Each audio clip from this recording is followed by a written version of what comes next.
for joining us for this live Sunday service of the Unitarian Universalist Fellowship of Northfield. My name is Wyman Weinbeck, and my wife Susie and I have been grateful members of this community for almost 4 years now. UUFN is an inclusive community that nurtures spiritual and intellectual growth and fosters ethical and social responsibility. We are mindful that we gather today with different needs.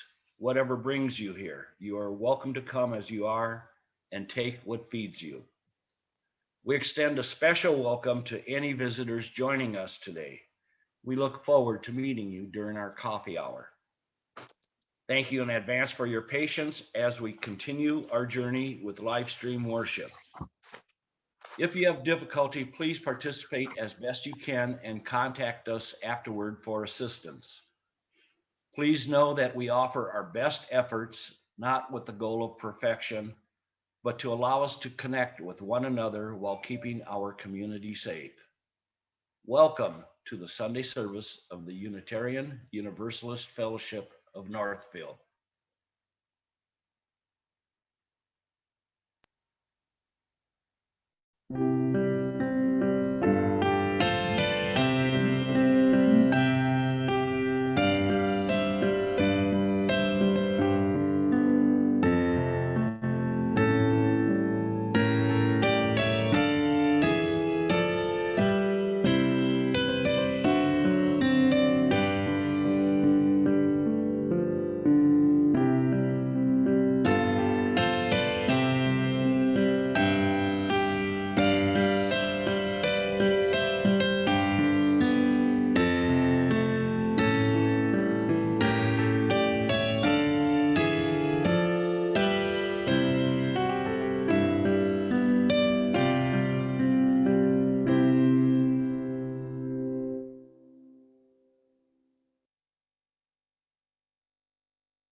Unmute, Wyman. So sorry, everyone. The opening words this morning are adapted from those by Lorraine Bodorf McNeil.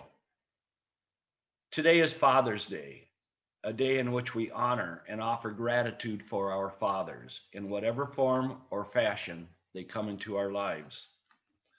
We are shaped by their presence and by their absence, by how they choose to act and when they abstain, what they say and what they remain silent. Let us love our fathers and each other. Come, let us worship together.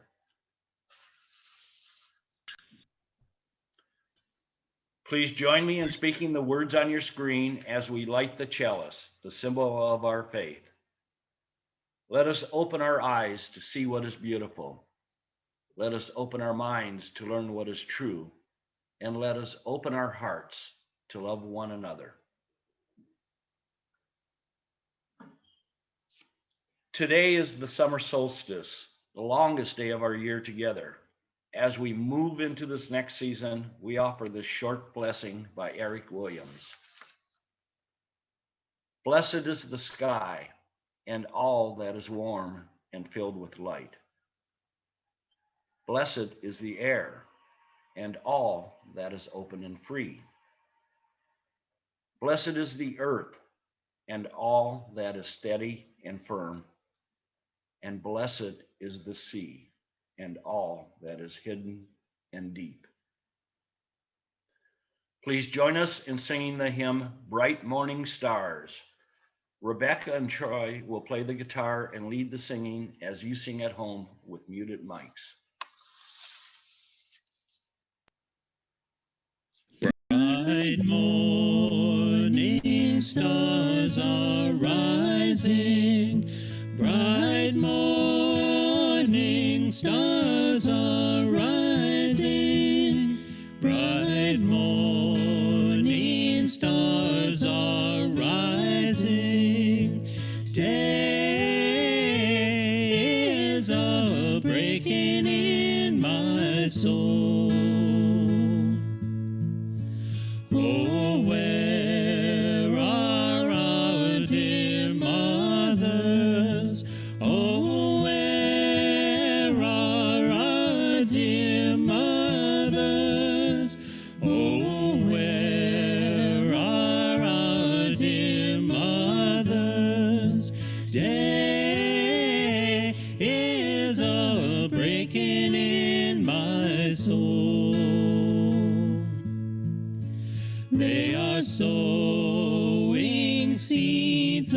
of gladness.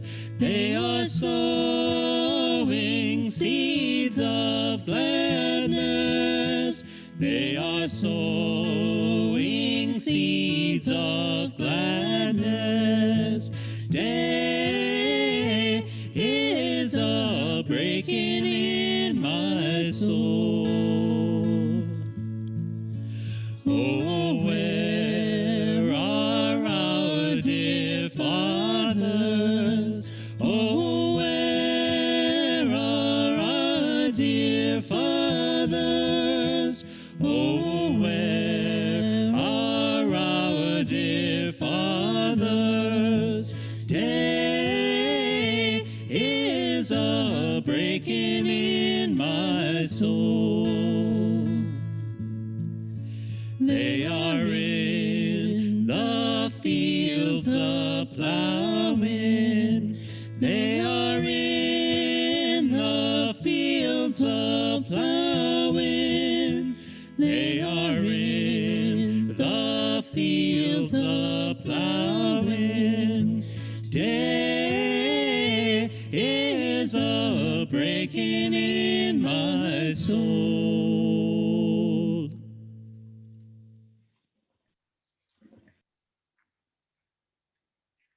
Each week we gather, we carry the sorrows and celebrations of our own lives.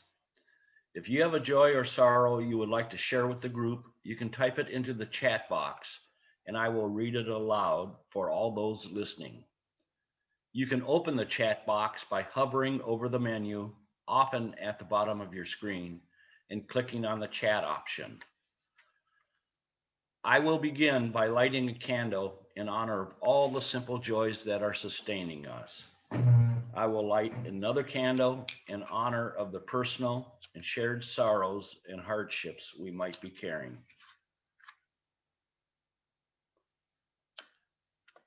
One more candle in honor of the joys and sorrows we carry in our hearts, but have not been spoken aloud. We will share a moment of silence together. Some of us will experience that silence as a time for prayer. Some of us simply as a time to honor what has been said and left unsaid. I invite you into a silence of your understanding.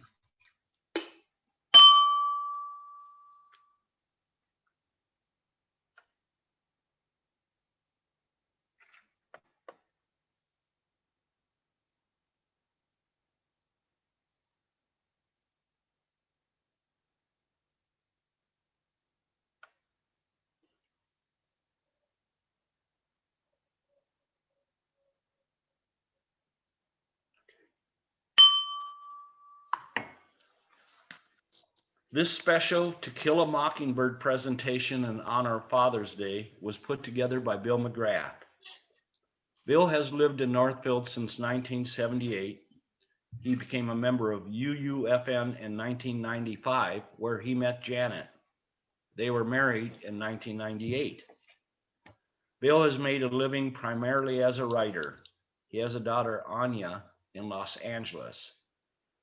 We are grateful for his deep commitment to this fellowship and his many talents he shares with us. Thanks, Wyman. When I was 7 years old, my father died of a heart attack in the middle of the night and left behind his wife, my mother, and 4 of us kids. I was the youngest of the family. And in the years that followed that, at age 7, I came to realize that I felt different from other kids, and it was mostly because I did not have a father. It was 6 years after that that I discovered any other kid who did not have a father, and that kid was somebody who came from a divorced family, so it wasn't exactly the same situation that I had.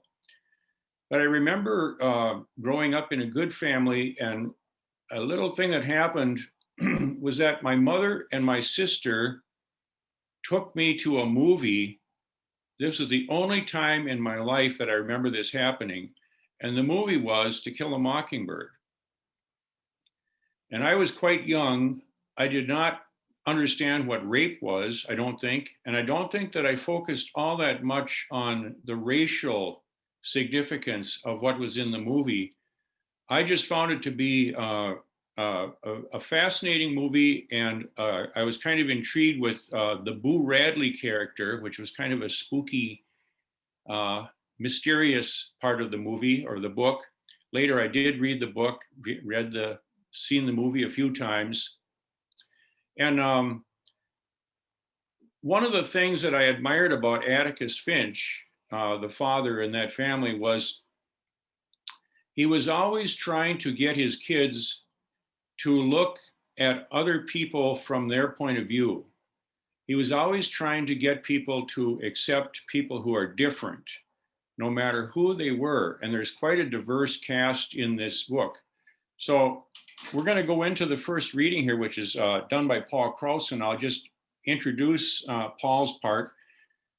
To Kill a Mockingbird is in many ways a book that conveys spiritual wisdom, yet there is very little mention of organized religion itself. Scout, who is the narrator, and incidentally, Scout was a girl who had lost her mother before the book even started. Scout and Atticus, her father, apparently attend some church, but it is never identified. Halfway through the book, however, Jem, the brother of Scout, and Scout are taken to the Negro church by their housekeeper, Calpurnia. The church is called First Purchase because it was the first building purchased by the Black community after slavery ended. And here's Paul Krauss. First Purchase was unsealed and unpainted within. Along its walls, unlighted kerosene lamps hung on brass brackets. Pine benches served as pews. Behind the rough oak pulpit, a faded pink silk banner proclaimed, "God is love," the church's only decoration, except for a print of Hunt's "The Light of the World." There was no sign of piano, organ, hymn books, or church programs. The familiar ecclesiastical impedimenta we saw every Sunday at our own church. It was dim inside, with a damp coolness slowly dispelled by the gathering congregation. At each seat was a cheap cardboard fan bearing a garish Garden of Gethsemane, courtesy of Tyndale's Hardware Company. You name it, we sell it. Calpurnia motioned Jem and me to the end of the row and placed herself between us. She fished in her purse, drew out a handkerchief, and untied the hard wad of change in the corner. She gave a dime to me and a dime to Jem. "We've got ours," we whispered. No, you keep it," Calpurnia said. "You're my company." Jem's face showed brief indecision on the ethics of withholding his own dime, but his innate courtesy won, and he shifted his dime to his pocket. I did likewise with no qualms at all. "Cal," I whispered, "where are the hymn books?" "We don't have any," she said. "Well, how, shh," she said. Reverend Sykes was standing behind the pulpit, staring the congregation to silence. He was a short, stocky man in a black suit, black tie, white shirt, and a gold watch chain that glinted in the light from the frosted windows. He said, "Brethren and sisters, we are particularly glad to have the company with us this morning, Mr. and Miss Finch. You all know their father. Before I begin, I will read some announcements." Reverend Sykes shuffled some papers, chose one, and held it at arm's length. "The Missionary Society meets in the home of Sister Annette Reeves next Tuesday. Bring your sewing." He read from another paper. "You all know of Brother Tom Robinson's trouble. He has been a faithful member of First Purchase since he was a boy. The collection taken up today and for the next 3 Sundays will go to Helen, his wife, to help her out at home." I punched Jem. That's the Tom Atticus is defending. Shh. I turned to Calpurnia, but was hushed before I opened my mouth. Subdued, I fixed my attention upon Reverend Sykes, who seemed to be waiting for me to settle down. Will the music superintendent lead us in the first hymn? He said. Zebo, whom I recognized as our garbage collector, rose from his pew and walked down the center aisle, stopping in front of us and facing the congregation. He was carrying a battered hymn book. He opened it and said, "We'll sing number 273. Well, this was too much for me. How are we going to sing if there ain't any hymn books? Calpurnia smiled. Hush, baby, she whispered. You'll see in a minute. Well, Zebo cleared his throat and read in a voice like the rumble of distant artillery. There's a land beyond the river. Miraculously on pitch, 100 voices sang out Zebo's words. The last syllable, held to a husky hum, was followed by Zebo saying, that we call the sweet forever. Music again swelled around us. The last note lingered and Zebo met it with the next line, and we only reach that shore by faith's decree. The congregation hesitated. Zebo repeated the line carefully, and it was sung. At the chorus, Zebo closed the book, a signal for the congregation to proceed without his help. On the dying notes of Jubilee, Zebo said, in that far-off sweet forever, just beyond the shining river. Line for line, voices followed in a simple harmony until the hymn ended in a melancholy murmur. I looked at Jim, who was looking at Zebo from the corner of his eyes. I couldn't believe it either, but we had both heard it. Reverend Sykes then called on the Lord to bless the sick and the suffering, a procedure no different from our church practice, except Reverend Sykes directed the deity's attention to several specific cases. His sermon was a forthright denunciation of sin, an austere declaration of the motto on the wall behind it. He warned his flocks against the evils of heady brews, gambling, and strange women. Bootleggers caused enough trouble in the colored quarters, but women apparently were worse. Again, as I had often met in my own church, I was confronted with the impurity of women doctrine that seems to preoccupy all clergymen. Jim and I had heard the same sermon Sunday after Sunday, with only one exception. Reverend Sykes used his pulpit more freely to express his views on individual lapses from grace. Jim Hardy had been absent from church for 5 Sundays and he wasn't sick. Constant Jackson had better watch her ways. She was in grave danger for quarreling with her neighbors. She had erected the only spite fence in the history of the colored quarters. Reverend Sykes closed his sermon. He stood beside a table in front of the pulpit and requested the morning offering, a proceeding that was strange to Jim and me. One by one, the congregation came forward and dropped nickels and dimes in a black enameled coffee can. Jim and I followed suit and received a soft thank you, as our dimes clinked. Then, to our amazement, Reverend Sykes emptied the can onto the table and raked the coins into his hands. He straightened up and said, this is not enough. We must have $10. The congregation stirred. You all know what it's for. Helen can't leave those children to work with while Tom's in jail. If everybody gives one more dime, we'll have it. Reverend Sykes waved his hand and called to someone in the back of the church. Alex, shut the doors. Nobody leaves here till we have $10. Calpurnia scratched in her handbag and brought out a battered leather coin purse. No, Cal, Jim whispered when she handed him a shiny quarter. We can put ours in. Give me your dime, Scout. The church was becoming stuffy.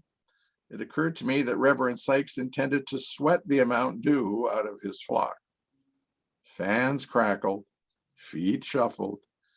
Tobacco chewers were in agony. Reverend Sykes startled me by saying sternly, "Carlo Richards, I haven't seen you up this aisle yet." A thin man in khaki pants came up the aisle and deposited a coin. The congregation murmured approval.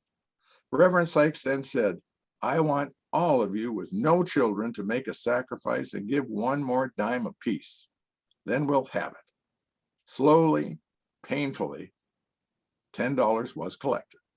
The door was opened and the gust of warm air revived us. Zebo lined on Jordan's stormy banks, and church was over. Thank you, Paul. Paul used to be a radio announcer. Okay, we're going to hear from Barbara Krause, and I'll read a little bit here. Like many great books, this one has several plots. One of the plots involves the children trying to get a look at Boo Radley. But the bulk of the story has to do with a rape trial in which an innocent Black man is accused of raping a young white woman. The woman comes from a trashy family by the name of Ewell. The Ewells are the villains in the book, although Atticus encourages his children to be open-minded and charitable towards even the Ewells. In the following reading, Scout is just beginning to learn that her father is going to be defending the Black man who is accused of raping the white woman. Scout has been insulted by a boy in the schoolyard. So here's Barbara. Atticus sighed. "I'm simply defending a Negro. His name's Tom Robinson. He lives in that little settlement beyond the town dump. He's a member of Calpurnia's church, and Cal knows his family well. She says they're clean living folks." "Scout, you aren't old enough to understand some things yet, but there's been some high talk around town to the effect that I shouldn't do much about defending this man. It's a peculiar case. It won't come to trial until summer session. Judge Taylor was kind enough to give us a postponement." "If you shouldn't be defending him, why are you doing it?" I asked. "For a number of reasons," said Atticus. "The main one is if I didn't do the right thing with this case, I couldn't hold my head up in this town. I couldn't represent this county in the legislature. I couldn't even tell you or Jem not to do something again." "You mean if you didn't defend that man, Jem and me wouldn't have to mind you anymore?" "That's about right." "Why?" "Because I could never ask you to mind me again. Scout, simply by the nature of the work, every lawyer gets at least one case in his lifetime that affects him personally. This one's mine, I guess. You might hear some ugly talk about it at school, but do one thing for me, if you will. You just hold your head high and keep those fists down. No matter what anybody says to you, don't you let them get your goat. Try fighting with your head for a change." "Atticus, are we going to win it?" "No, honey." "Then what? Simply because we're licked 100 years before we started is no reason for us not to try to win," Atticus said.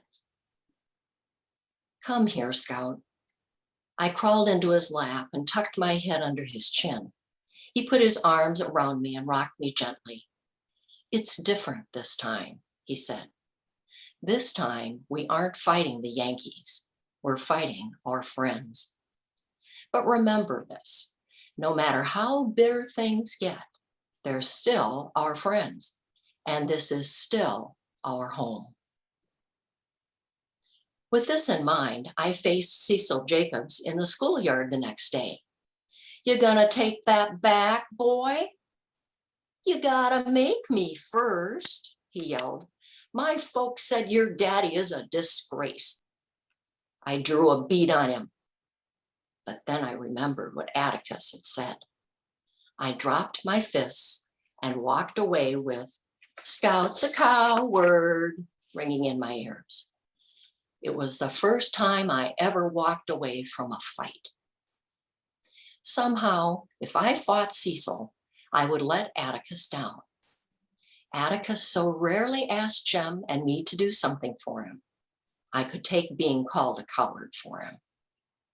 I felt extremely noble for having remembered this, and I remained noble for 3 weeks. Thank you, Barbara. As you can see, I really lucked out with readers.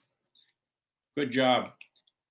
We're going to introduce a part that Bob Spear is going to read, and I'll just do a little intro. Although the main bad guy in this book is the white trash racist Bob Ewell, there is a larger group of people who believe that Tom Robinson is guilty of rape simply because he is Black. Realizing this, Atticus takes it upon himself to sit outside the jail on the night before the trial begins. The children, Scout, Jem, and their friend Dill, have secretly walked down to the jail to see what their father is up to. They arrive just in time to see the arrival of a group of vigilante men who hope to take Tom Robinson out of the jail and lynch him. So we now join the children as they approach the jail. Bob? As we walked up the sidewalk, we saw a solitary light burning in the distance. "That's funny," said Jim. "Jail doesn't have an outside light." "Looks like it's over the door," said Dill. A long extension cord ran between the bars of the second floor window and down the side of the building. In the light of the bare bulb, Atticus was sitting propped up against the front door. He was in one of his office chairs and he was reading, oblivious to the night bugs dancing over his head. "I made to run, but Jem caught me." "Don't go to him," he said. "He may not like it. He's all right. Let's go home. I just wanted to see where he was." We were taking a shortcut across the square when 4 dusty cars came in from the Meridian Highway, moving slowly in a line. They went around the square, past the bank building, and stopped in front of the jail. Nobody got out. We saw Atticus look up from his newspaper. He closed it, folded it deliberately, dropped it in his lap, and pushed his hat to the back of his head. He seemed to be expecting them. "Come on," whispered Jem. We streaked across the square, across the street until we were in the shelter of the jitney jungle door. Jem peeked up the sidewalk. "We can get closer." We ran to Tyndale's hardware store, near enough, at the same time, discreet. In ones and twos, men got out of their cars. Shadows became substance as lights revealed solid shapes moving toward the jail door. Atticus remained where he was. The men hid him from view.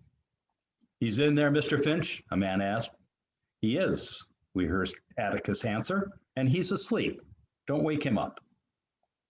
In obedience to my father, there followed what I later realized was a sickeningly comic aspect of an unfunny situation. The men talked in near whispers. "You know what we want," another man said. "Get aside the door, Mr. Finch." "You can turn around and go home, Walter," Atticus said pleasantly. "Heck, Tate's around here somewhere." "The hell he is," another man said. "His bunch is so deep in the woods that they won't get out till morning." "Indeed," said Atticus. "How so?" "Called him off on a snipe hunt," was the answer. "Don't you think that? What do you think about that, Mr. Finch?" "Well, thought about it, but I didn't believe it." "Well, then," my father's voice was still the same. "That changes things, doesn't it?" "It do," another deep voice said, its owner a shadow. "Do you really think so?" That was the second time I heard Atticus ask that question in 2 days. The first time being during our checker game. It meant that somebody's man was about to get jumped. This was too good to miss. I broke away from Jem and ran as fast as I could to Atticus. Jem shrieked and tried to catch me, but I had a lead on him and Dill. I pushed my way through the dark, smelly bodies and burst into the circle of light. Hey, Atticus! I thought he would have a fine surprise, but his face killed my joy. A flash of pain and fear was going out of his eyes. But when Dill and Jem wiggled into the light, it was out. There was a smell of stale whiskey and pig pen about. When I glanced around, I discovered that these men were strangers. Hot embarrassment shot through me. I leaped triumphantly into a ring of people I had never seen before. Atticus got up from his chair, but he was moving slowly, like an old man. He put the newspaper down very carefully, adjusted its creases with lingering fingers. They were trembling a little. Go home, Jen, he said. Take Scout and Dill home. We were accustomed to prompt, if not always cheerful, acquiescence to Atticus's instruction, but from the way he stood, Jem was not thinking of budging. Go home, I said. Jem shook his head. As Atticus' fists went to his hips, so did Jem's. As they faced each other, I could see a little resemblance between them, but they were somehow alike. Mutual defiant made them alike. Son, I said go home. Jem shook his head. I'll send him home, a burly man said, and grabbed Jem roughly by the collar. He yanked Jem nearly off his feet. Don't you touch him, I cried. I kicked the man swiftly.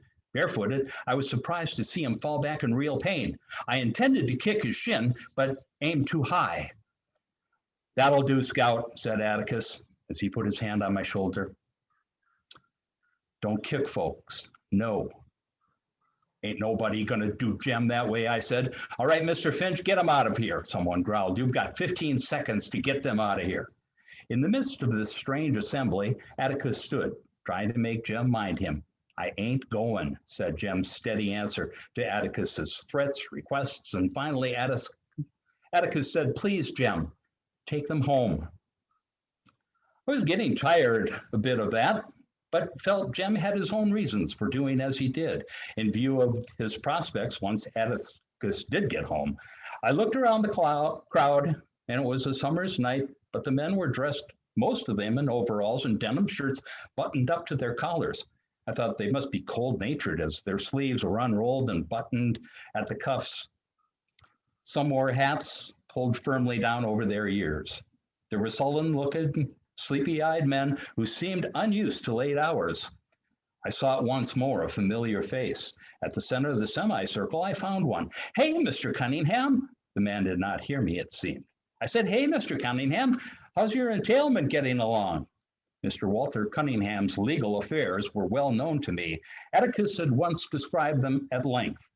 The big man blinked and hooked his thumbs in his overall straps. He seemed uncomfortable. He cleared his throat and looked away. My friendly overture had fallen flat. Mr. Cunningham wore no hat, and the top half of his forehead was white, in contrast to his sun-scorched face, which led me to believe he wore one most days. He shifted his feet, clad in heavy work shoes. Do you remember me, Mr. Cunningham? I'm Jean Louise Finch. You bought us some hickory nuts one time, remember? I began to sense the futility one feels when unacknowledged by a chance acquaintance.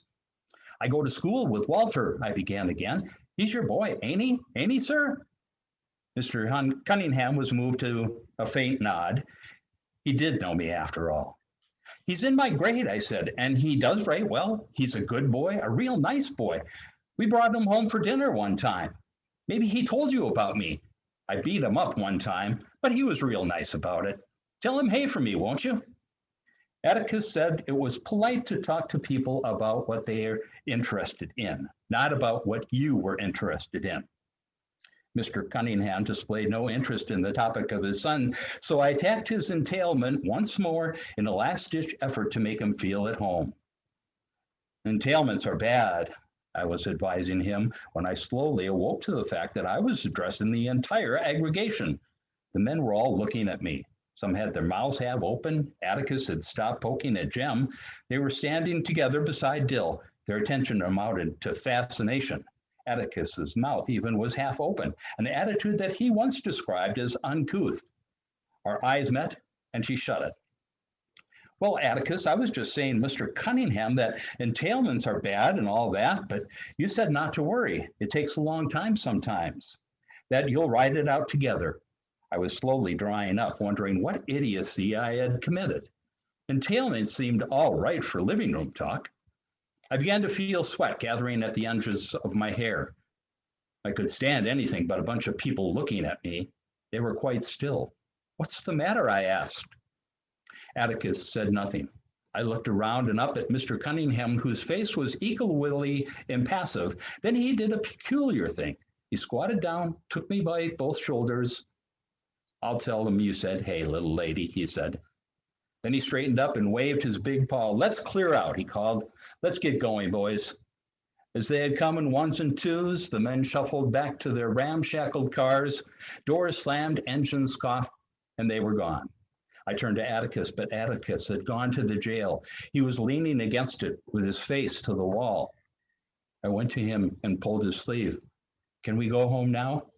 He nodded, produced his handkerchief, gave his face a going over, and blew his nose violently.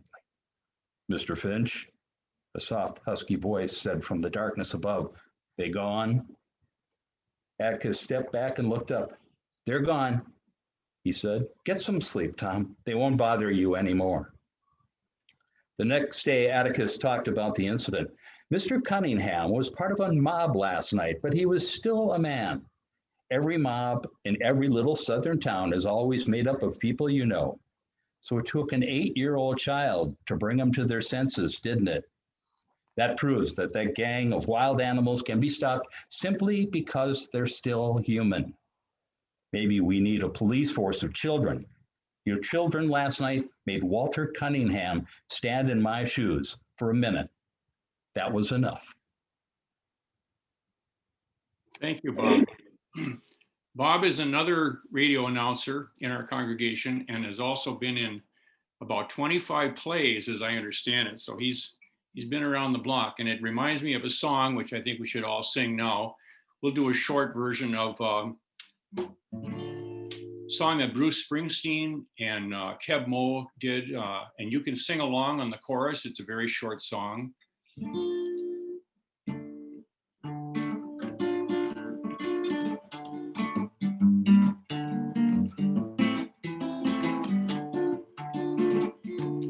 Paul and Silas stuck in jail, got no money for to go their bail. Keep your eyes on the prize, hold on.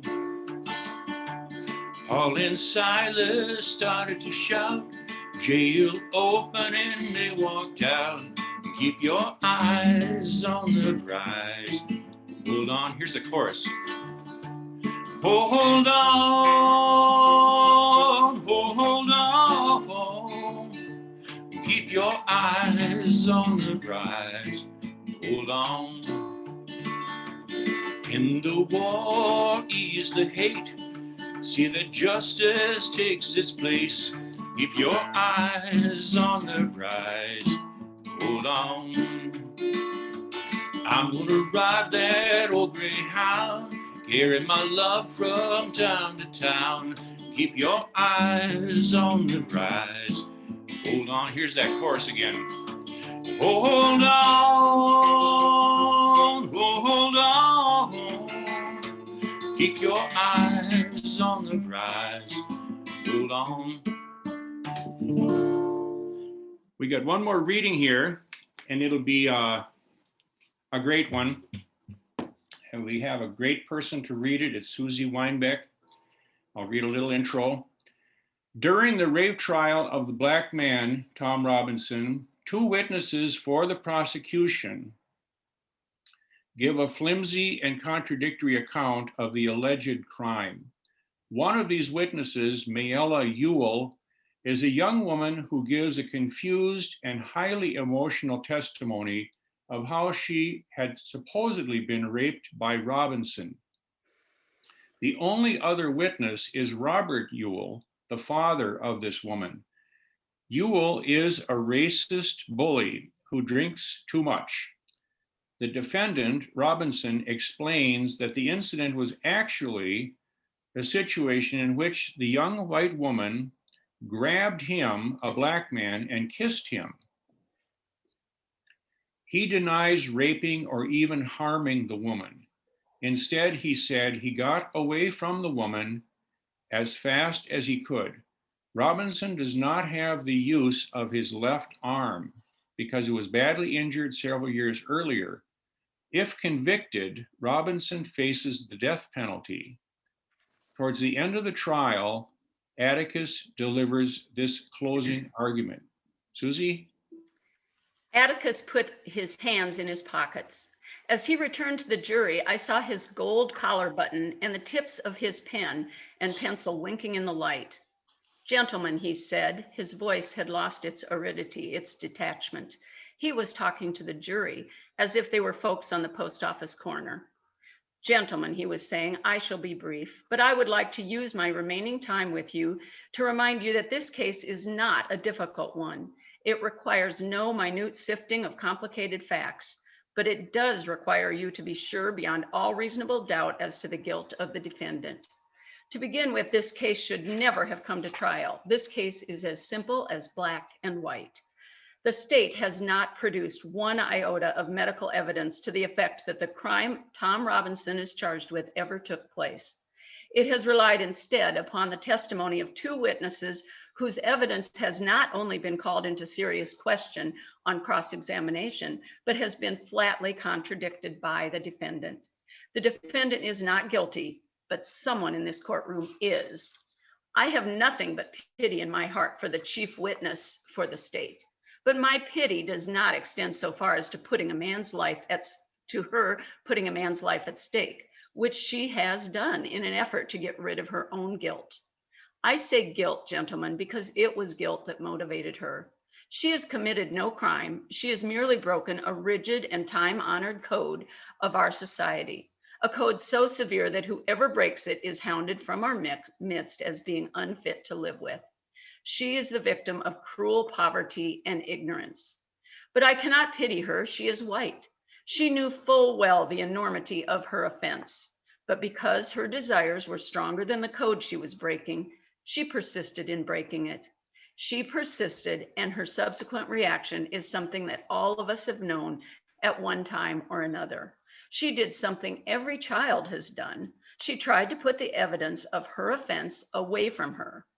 But in this case, she was no child hiding stolen contraband. She struck out at her victim. Of necessity, she must put him away from her. He must be removed from her presence, from this world. She must destroy the evidence of her offense. What was the evidence of her offense? Tom Robinson, a human being. She must put Tom Robinson away from her. Tom Robinson was her daily reminder of what she did. What did she do? She tempted a Negro. She was white and she tempted a Negro. She did something that in our society is unspeakable. She kissed a black man, not an old uncle, but a strong, young Negro man. No code mattered to her before she broke it, but it came crashing down on her afterwards. Her father saw her do it. What did her father do? We don't know, but there is circumstantial evidence to indicate that Mayella Ewell was beaten savagely by someone who led almost exclusively with his left hand. We do know in part what Mr. Ewell did. He did what any God-fearing, persevering, respectable white man would do under the circumstances. He swore out a warrant, no doubt signing it with his left hand. And Tom Robinson now sits before you, having taken the oath with the only good hand he possesses, his right hand.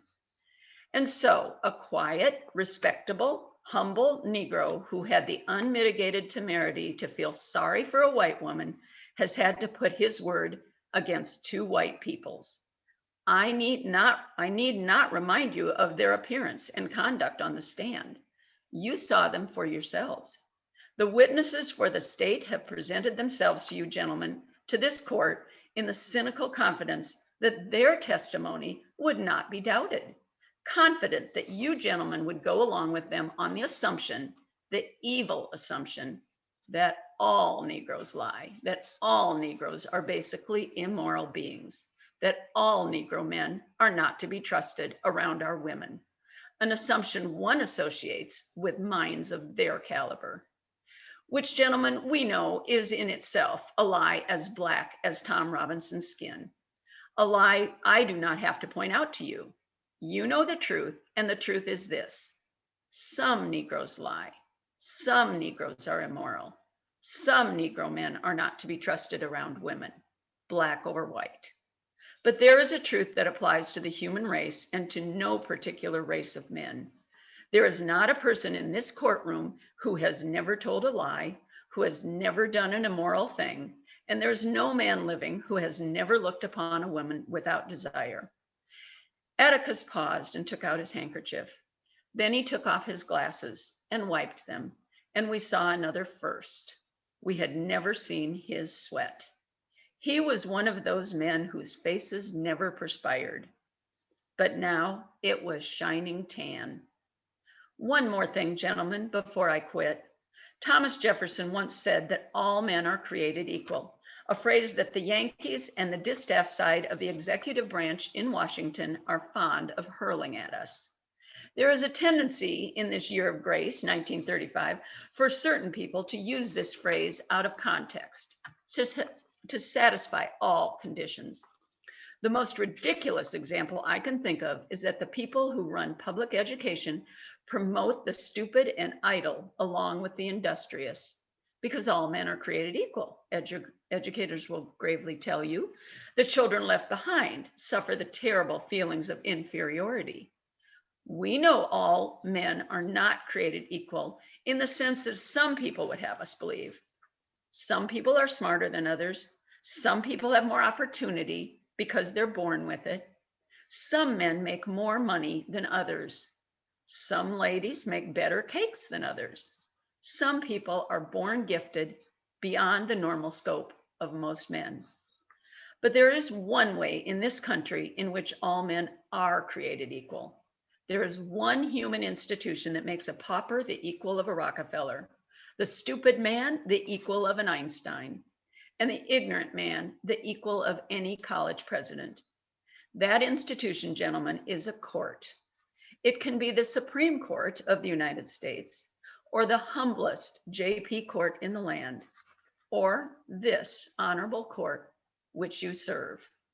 Our courts have their faults, as does any human institution, but in this country, our courts are the great levelers, and in our courts, all men are created equal. I'm no idealist to believe firmly in the integrity of our courts and in the jury system. That is no ideal to me. It is a living, working reality. Gentlemen, a court is no better than each man of you sitting before me on this jury. A court is only as sound as its jury, and a jury is only as sound as the men who make it up. I am confident that you gentlemen will review without passion the evidence you have heard, come to a decision, and restore this defendant to his family. In the name of God, do your duty. Thank you, Susie. And I'm going to just read one more little quick thing, but I want to thank the readers and everybody else involved in this today. Paul, Barbara, Bob, Susie Weinbeck, also help from Jennifer Wyman, of course, and Naomi, above all. Naomi makes these things happen. I don't know how she does it. I'll read one more little paragraph here. This is actually from the last page of the book. And if you haven't read the book, go read it. If you haven't seen the movie, go see it. I've got the book if you want to borrow it. So here's the last page of the book. Neighbors bring food with death and flowers with sickness and little things in between. Boo Radley was our neighbor. I'm not going to give that away, what happens with Boo. Boo was our neighbor. He gave us 2 soap dolls, a broken watch and chain, a pair of good luck pennies, and our lives. But neighbors give in return. We never put back into the tree what we took out of it. We had given him nothing, and it made me sad. I had never stood on Boo Radley's porch before, and looked out at our neighborhood as it looked to boo. Atticus was right. One time he said, "You don't really know a man until you stand in his shoes and walk around in them." Just standing on the Radley porch was enough. Thank you all for being here today. Thank you, Bill, and thank you for all the readers as well. It's offering time. Half of all donations marked offering basket during June will go to help build the Hillcrest Village project of the Community Action Center of Northfield. Hillcrest Village will help families and individuals move from emergency housing to transitional housing and finally to affordable housing without ever having to leave home. Hillcrest Village has also been designed as a zero energy ready project that addresses both homelessness and climate change. Donate via PayPal at uunorthfield.org and select the Share the Plate designation, or mail checks made out to UUFN with offering basket on the memo line to UUFN PO Box 363, Northfield, Minnesota 55057. Separate checks marked UUFN Pledge are also welcome. Thank you for giving as you are able.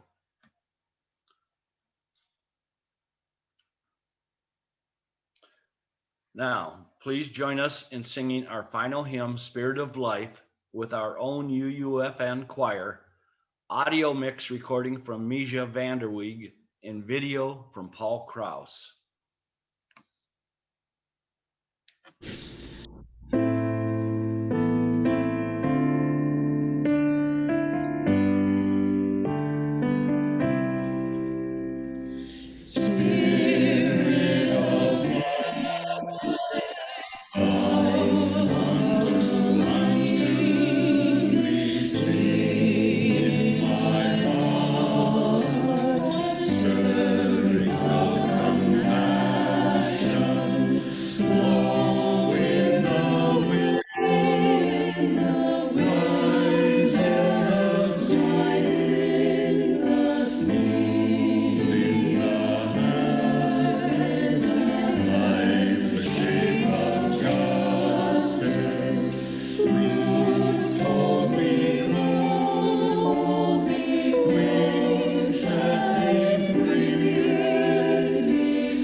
Please join me as we extinguish our chalice here and in your homes. You will see the words on your screen. We extinguish this flame, but not the light of truth, the warmth of community, or the fire of commitment. These we carry in our hearts until we are together again. Go in peace, and please hang in there for our coffee hour. Thank you. I guess we'll stay on.